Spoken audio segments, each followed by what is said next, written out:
Baik, kita mulai bahwa ikatan kimia yang sudah kita kenal itu ada beberapa macam ya. Jadi satu ikatan ion, ikatan kovalen yang paling kuat. Lalu ada ikatan lemah, contohnya ikatan van der Waals ya. Pada saat terjadi ikatan ion, atom itu harus memiliki energi ionisasi. Jadi energi ionisasi adalah energi minimum yang diperlukan atom untuk melepaskan elektron ya, kita simbolkan dengan E1, sedangkan Ea adalah energi yang didapatkan atom pada saat menerima elektron ya, dari bahasa Inggris accepted ya. Jadi bagaimana prosesnya adalah pada saat atom yang netral itu melepaskan elektron, di sini akan membentuk ion positif ya. Jadi harus memiliki E1 dulu untuk bisa melepaskan elektron. Sedangkan pada saat menerima elektron nih, atom netral menerima elektron membentuk ion negatif. Nah, setelah yang satu menjadi ion positif, yang satu menjadi ion negatif, nanti akan saling berinteraksi dengan gaya Coulomb, akan menghasilkan molekul yang interaksinya adalah ikatan ion ya. Jadi di sini ada tabel-tabel tentang E1 dan Ea ya. Jadi contoh di sini ada hidrogen, ya ada helium. Di sini ada helium ini hanya bisa ada E1 tapi tidak punya Ea karena dia udah penuh ya. Jadi 1s2. Jadi tidak mungkin menerima lagi elektron yang baru, sedangkan untuk melepasnya pun sangat besar energinya ya untuk melepaskan elektron dari atom helium ya.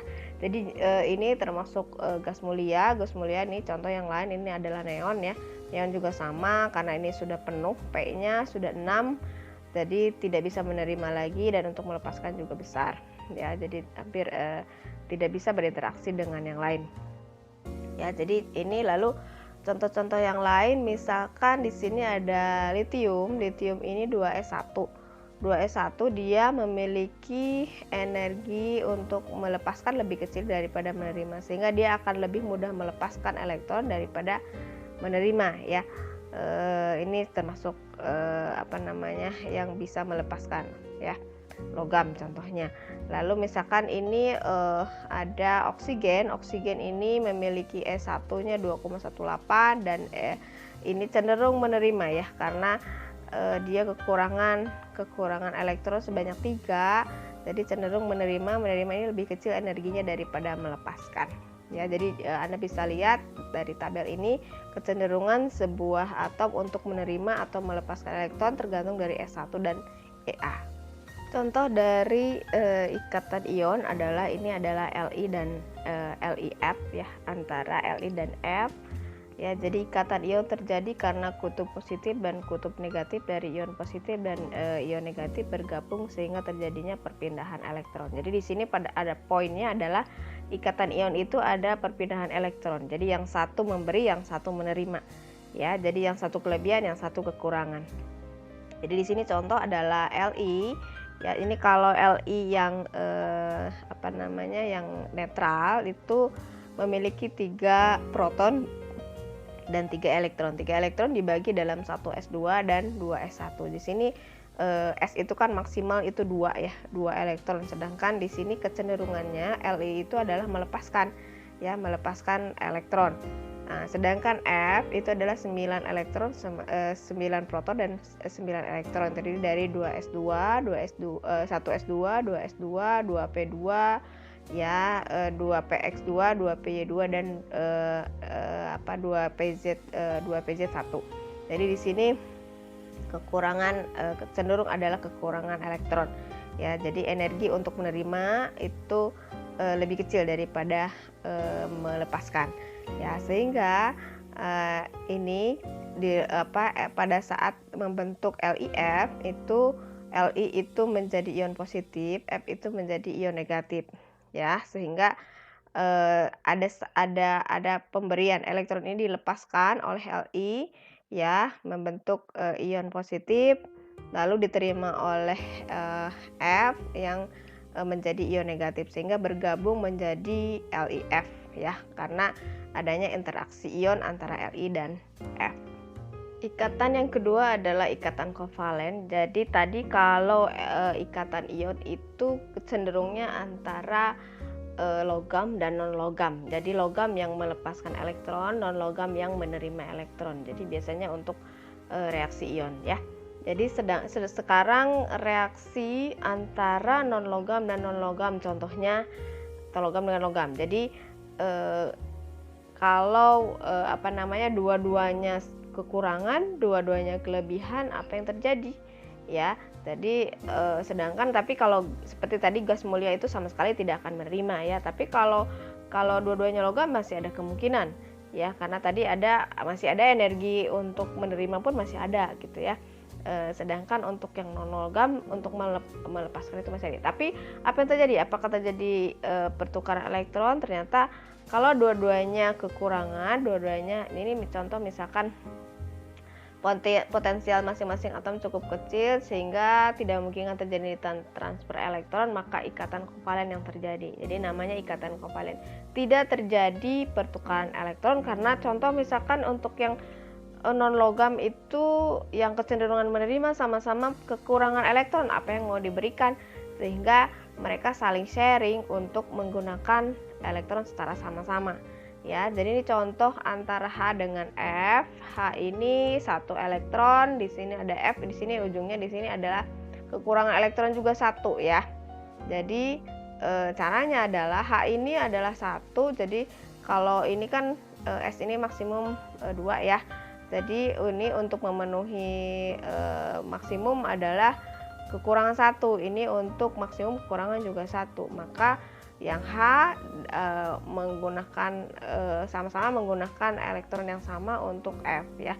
Ikatan ini disebut ikatan pi ya. Jadi nanti kalau satu itu namanya pi ya, dan sebagainya. Nanti ada 2 dan 3 dan sebagainya ya. Ya kalau tadi masing-masing kurang satu elektron ya, ini kalau ikatan antara dua oksigen itu masing-masing, jadi dua oksigen ya, masing-masing itu kurang 2. Di sini 2PY1, 2PZ1, ini ada 2P yang kurang, masing-masing kurang satu elektron ya. Ya, masing-masing kurang 1. Nah, ini caranya ikatan kovalen ya, kita tahu ya bahwa oksigen itu bisa terjadi molekul, jadi yang kita hirup ini adalah oksigen. Ya, kuat sekali mereka ya. Jadi caranya adalah saling menggunakan elektronnya itu adalah elektron 2 ya. Jadi kalau tadi hanya 1, sekarang 2, jadi PY, PZ ini kurang 1, ini kurang 1, maka sharing untuk menggunakan untuk PY dan untuk PZ ya, sehingga ini terbentuk seperti ini molekulnya ya. Jadi ini penggunaannya di sini ini ada 2, di sini ada 2, sehingga penuh ya elektronnya di 2PY dan 2PZ. Contoh ikatan kovalen yang lain adalah CH4 ya. CH4 ini adalah H ini kan tadi kurang elektron 1 ya.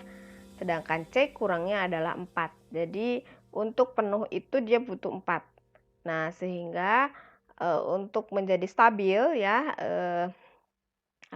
molekulnya, maka C ini menggandeng 4H. Ya, jadi H itu sama-sama saling menguntungkan. H itu sharing 1 elektron dengan C 1 elektron. Jadi karena C itu kurangnya 4, jadi kalau H itu kurangnya juga 1, maka mau tidak mau hanya sharingnya masing-masing hanya 1-1, tapi butuhnya H4 ya. Jadi bagaimana terbentuknya CH4 ini begini caranya. Misalkan ini orbital S, ini orbital P, ini contohnya begini ya bentuknya ya. Ini S, ini P, ini kayaknya ke arah X ya, PX.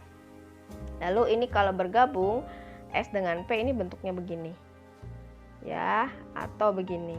Nah, sehingga kalau SP ini hibrid S dengan P ya, gabung seperti ini. Lalu ini kalau P-nya 2 ya, P-nya 2 jadi terpusat begini, bentuknya begini.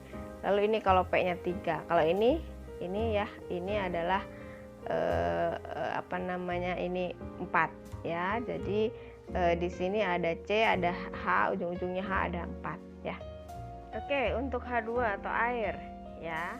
Air itu antara hidrogen dan oksigen. Oksigen tadi kekurangan 2, sedangkan hidrogen adalah kekurangan 1, sehingga masing-masing ya bisa saling menggunakan elektron. H-nya harus ada dua ya, karena H hanya punya satu elektron ya, tidak bisa sharing lebih dari itu. Nah, ini contoh dari hibridisasi H2, jadi bentuknya seperti ini ya, yang ini hitam jadi begini. Ini yang putih ini hidrogen ya, ini oksigen ya. Jadi begitu untuk pertemuan kali ini ya, pendek aja antara ikatan ion dan ikatan kovalen. Sebenarnya ada ikatan lain, yaitu ikatan yang lemah seperti van der Waals ya. Nanti untuk pertemuan selanjutnya kita akan bahas lebih detail gaya-gaya yang bekerja di antara ikatan ion dan ikatan kovalen dan ikatan van der Waals ya. Sekian, terima kasih. Assalamualaikum warahmatullahi wabarakatuh.